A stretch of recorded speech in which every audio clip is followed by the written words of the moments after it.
میں शशोपंज में पड़ गया कि इस सूरत हाल में क्या करूं। इधर मुझे ये अंदेशा सता रहा था कि रिवॉल्वर के फायर का धमाका रात के इस सन्नाटे में जाने कहां तक सुना गया होगा और सूरत हाल का पता लगाने के मुतलाशी किसी भी लम्हे यहाँ पहुंच सकते हैं। मैं इस नतीजे पर पहुंचा कि मुझे बिला ताखीर पिस्तौल के दस्ते से इस बदकिरदार शख्स की खोपड़ी बजाकर यहाँ से निकल भागना चाहिए। मगर इससे पहले कि मैं आगे बढ़ता, वो शख्स अपनी ही गोली का निशाना बनने वाली औरत की लाश घास पर डालकर उठा और मेरी तरफ मुड़कर मुगल्लज़ात उगलने लगा। अजीब बात यह थी कि वो अब रोहतकी लहजे वाली हिंदी या उर्दू में गुलफिशानी कर रहा था। यकलख्त मेरे जहन में झमाका सा हुआ। मैं उस शख्स को पहले भी बोलते सुन चुका हूँ और ये कोई ज्यादा पुराना वाकया नहीं है, कैप्टन बशेश्वर नाथ। उसके साथ ही मुझे जहन में मंडलाते एक और सवाल का जवाब मिल गया। किसी आम फौजी के पास राइफल की बजाय अफसरों के लिए मखसूस सर्विस रिवॉल्वर कहां से आ गया?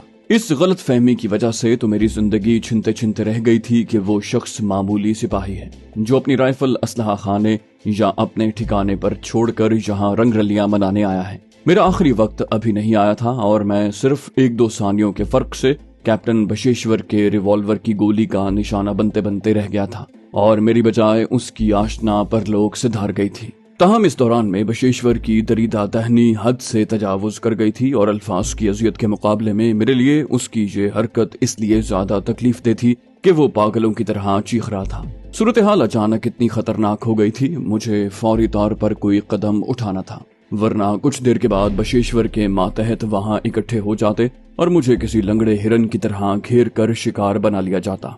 मगर मसला ये था कि मैं उसे गोली का निशाना बनाकर किंग कोठी के हिफाजती अमले को मजीद रहनुमाई फराहम नहीं करना चाहता था, जबकि अब वो पूरी तरह मेरी तरफ मुतवज्जे था।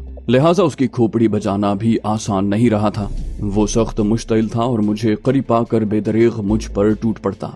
वो एक तरबियत याफ्ता हट्टा कट्टा फौजी अफसर था। उसे जिस्मानी तौर पर जेर करना बच्चों का खेल नहीं था। किसी कमजोर लम्हे में वो मुझ पर गालिब भी आ सकता था। इससे पहले कि मैं शशोपंज से निजात पाकर कोई अमली कदम उठाता, मैंने बशेश्वर को उसी तरह गालियां बकते हुए रिवॉल्वर की तरफ बढ़ते देखा। मैं बिजली किसी तेजी से हरकत में आया और पूरी कुव्वत से उछलकर उसकी पुश्त पर लात मारी। जरब मेरी तवक्को से ज्यादा कारी लगी और वो मुंह के बल घास पर ढेर हो गया।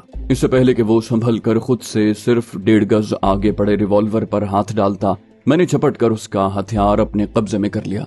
मैंने एक बार फिर झपट कर उसकी खोपड़ी पर पिस्तौल का दस्ता आजमाने का सोचा, लेकिन ऐन उस वक्त मेरे जहन में एक और ख्याल नाजिल हुआ। मैं ठिठक कर रुक गया। चंद ही सानिये गौर करने से मुझे यकीन हो गया कि मौजूदा सूरत हाल में इससे बेहतर रास्ता ढूंढना मुमकिन नहीं। उसके साथ ही मैंने बशेश्वर का रिवॉल्वर अपने दाएं हाथ में और अपना पिस्तौल बाएं हाथ में मुंतकिल किया और तेजी से बशेश्वर की तरफ बढ़ा, जो कराहते हुए सीधा लेटने की कोशिश कर रहा था। जर्ब की शिद्दत ने उसे सारी गालियां भुला दी थी। इससे पहले कि बशेश्वर सूरत हाल भांप पाता, मैंने रिवॉल्वर की नाल उसकी बाईं कनपटी पर रख दी और लबलबी दबा दी। ताकतवर हथियार फायर होने से मेरे हाथ को झटका लगा। ताहम बशेश्वर के भारी भरकम वजूद ने कहीं ज्यादा जोर से झटका खाया और उसकी पेशानी घास से टकराई। बशेश्वर की मौत की यकीन दहानी करने की मोहलत थी ना जरूरत। मैंने पेट तले दबा उसका दायां हाथ बाहर खींचा और सर्विस रिवॉल्वर उसकी मुट्ठी में दबा दिया। मैंने बशेश्वर की अंगुश्त शहादत लबलबी पर जमाने का सोचा, फिर अपना इरादा तर्क कर दिया। उसके जिस्म पर आखिरी लर्जा तारी था। उंगली का तशन्नुज बढ़ने से गोली भी चल सकती थी। मैं अपनी दानिस्त में अपना काम तसल्ली बख्श अंदाज में मुकम्मल कर चुका था। अब मेरी खैरियत इसी में थी कि जल्द से जल्द वहां से राह फरार इख्तियार कर लेता। मैंने एक नजर दम तोड़ते बशेश्वर का जायजा लिया और फिर अपनी कुव्वत समात और बसारत की हतमी इस्तिताअत काम में लाते हुए किंग कोठी की इमारात और इर्द गिर्द का जायजा लिया। मुझे कोई नकलो हरकत दिखाई न दी। अलबत्ता मुझे लगा कि मैंने काफी फासले पर कुछ लोगों के आपस में बातें करने की भिनभिनाहट सुनी है। दूसरे फायर ने बिलाखिर किंग कोठी के कम से कम कुछ मकीनों को सूरत हाल का जायजा लेने के लिए बिस्तर छोड़ने पर मजबूर कर दिया। अब उन्हें यहाँ तक पहुँचने में शायद ज्यादा देर न लगती। मैं उनकी गिरफ्त में ना आता तो भी मेरी यहाँ मौजूदगी से उनका आगाह होना कतन मुझे मंजूर न था। मैंने वहां से किंग कोठी की अकबी फसील नुमा दीवार तक पहुंचने में आधा पौना मिनट ही सर्फ किया होगा। तारीकी बढ़ने के बावजूद मुझे दीवार से लटकती रस्सी ढूंढने में कोई मुश्किल पेश न आई। मैंने जल्दी से पलटकर अपने अकब में जायजा लिया। अभी तक कोई बशेश्वर और उसकी बदकिस्मत आशना की लाश तक नहीं पहुंचा था। मैं कयास ही लगा सकता था कि फायर की आवाज सुनकर दरियाफ्ते अहवाल के लिए निकलने वाले लोग अभी तक दुरुस्त अंदाजा नहीं लगा पाए होंगे कि ये आवाजें किंग कोठी के किस गोशे की तरफ से आई हैं। मैंने अपना पिस्तौल लिबास में उड़सा और रस्सी में पड़ी गांठों पर गिरफ्त जमा ली और अपने पैरों को रस्सी के दोनों तरफ बारी बारी दीवार पर रखा और फिर ताकत लगाकर रस्सी खींचने और दीवार पर चलने के अंदाज में ऊपर बढ़ने लगा।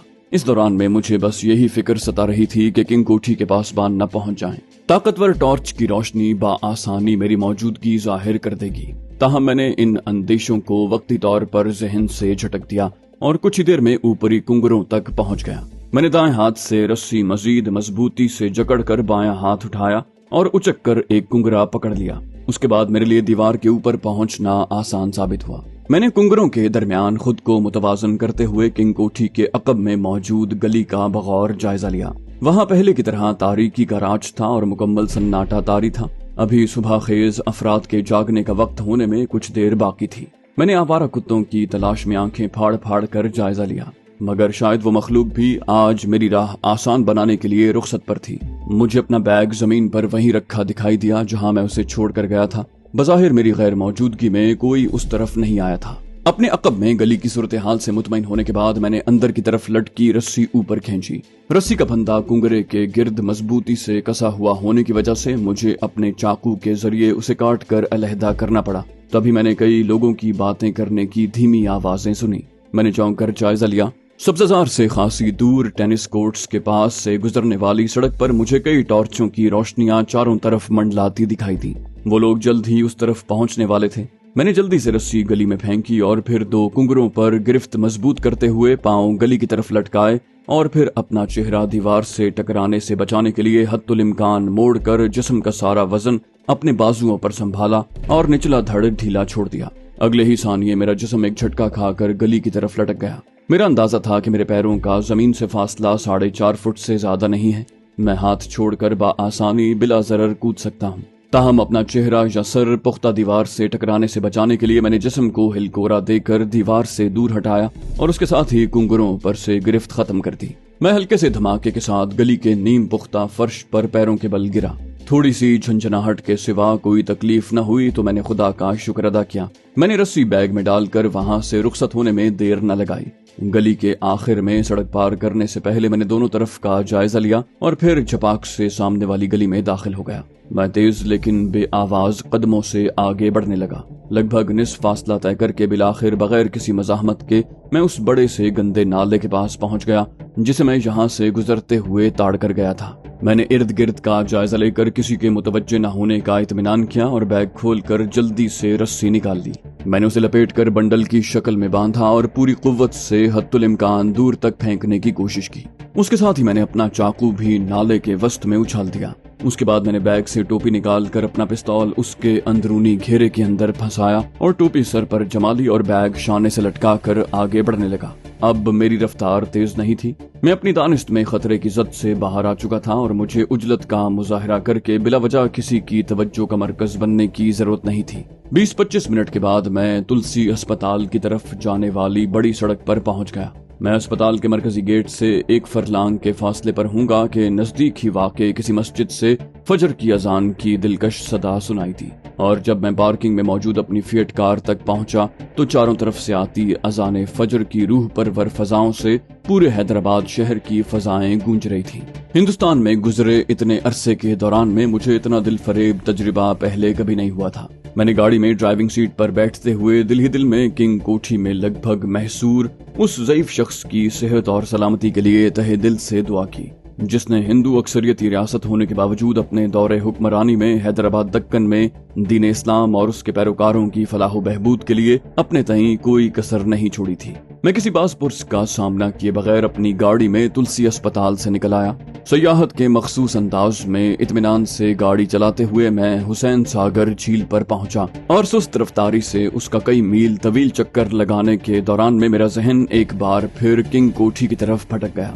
मैंने तो अपनी तरफ से हर मुमकिन सही की, लेकिन खुदा जाने क़िबला निज़ाम मेरी एहतियात बरतने की दरखास्त पर कितनी संजीदगी से अमल करेंगे और अपने असासों के तहफ़्फ़ुज़ का किस हद तक मुनासिब बंदोबस्त कर पाएंगे। मैंने उन्हें उनकी आस्तीन के 3 सांपों से आगाह किया था और कुछ ही देर में या ज्यादा से ज्यादा सुबह तक उन्हें उनमें से 2 के पुरस्कार अंदाज में मारे जाने की इत्तला मिल जाएगी या शायद मिल चुकी होगी। خدا جانے انہوں نے اس غیر معمولی اتفاق میں میرے عمل دخل کا کس حد تک قیاس لگایا ہوگا۔ ویسے زمانے کے انگنت روپ کے گواہ ان بزرگ نے میری اصلیت تو خاصی حد تک سمجھ ہی لی تھی۔ اصل اہمیت اس بات کی ہے کہ کیا گگن اور کیپٹن بشیشور کی ہلاکتوں کو دیگر لوگ بھی اسی رنگ میں دیکھیں گے جو میں نے بڑی محنت سے ان دونوں کے قتل کو دیا تھا۔ بظاہر کسی بھی تحقیق اور تفتیش کے نتیجے میں یہی سامنے آنا چاہیے کہ گگن گہرے نشے کی طلب میں چرس کی اعتدال سے بڑھ کر مقدار استعمال کرنے کے نتیجے میں ہلاک ہوا ہے، جبکہ خفیہ ملاقات کے دوران میں پیدا ہونے والی کسی سنگین چپقلش کے دوران کیپٹن بشیشور نے اپنی شبینہ رفیق کو اپنے سروس ریوالور سے گولی مار کر ہلاک کر دیا اور پھر نتائج سے گھبرا کر خودکشی کر لی۔ البتہ اگر کوئی زیادہ خراٹ تفتیشی افسر اس معاملے کی تحقیق پر مامور ہوا تو وہ ایک ہی رات میں پراسرار انداز میں ہونے والی ان اموات کو اتنی آسانی سے محض اتفاق تسلیم نہیں کرے گا۔ بہرحال مجھے بھلا ان سب باتوں سے کیا فرق پڑتا ہے؟ یہی بات ہے کہ آج رات کے ہنگامہ خیز واقعات کے بعد کنگ کوٹھی کے حفاظتی انتظامات حد درجے سخت کر دیے جائیں گے اور بشیشور کی جگہ آنے والا افسر اپنے سے پہلے والے سیکیورٹی چیف کی شرمناک حالات میں موت سے آگاہ ہونے کے سبب سہل پسندی یا کیپٹن بشیشور جیسی کسی غیر پیشہ ورانہ حرکت یا سازش میں ملوث ہونے سے باز رہے گا۔ بالآخر میں اپنی منزل کی طرف چل دیا۔ میں نے صاحبزادہ عماد الدین کی حویلی کے سامنے گاڑی روکی تو سورج پوری طرح چہرہ نمائی کر چکا تھا۔ میں نے ہارن پر ہاتھ رکھا ہی تھا کہ پھاٹک میں موجود دروازہ کھل گیا اور ہرنوپ نے باہر جھانک کر دیکھا۔ مجھے دیکھ کر اس نے سلام کیا اور پھر پھاٹک اندر سے کھول دیا۔